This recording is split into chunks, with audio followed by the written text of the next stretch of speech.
What I'm doing is taking these off and redoing them basically.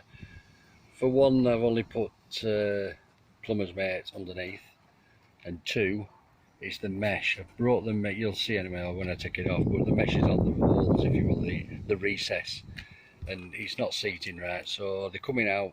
I'm going to put the mesh on the inside so that they'll seat better. Plus I've got some CT1, whatever it's called. So I'm going to find out what that's like.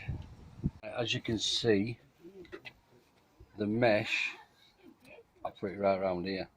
Now what's happening is this is catching when it goes in, you know, into the recess itself. You know what I mean? And it's only plumber's mate. Boom.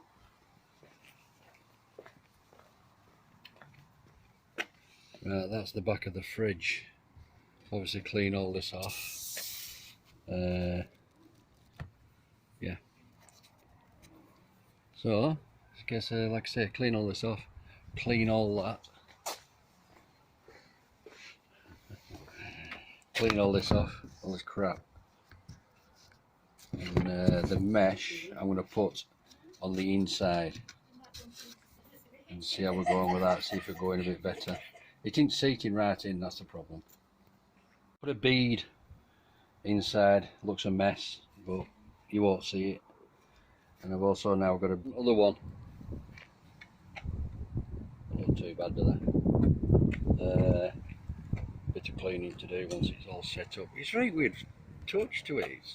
It's like rubber. Really weird. Like a latex. Very smooth. Very smooth stuff. I just said that, didn't I? I'll say it again. Very smooth stuff. Yeah. Ollie. You alright, mate? Yeah, right.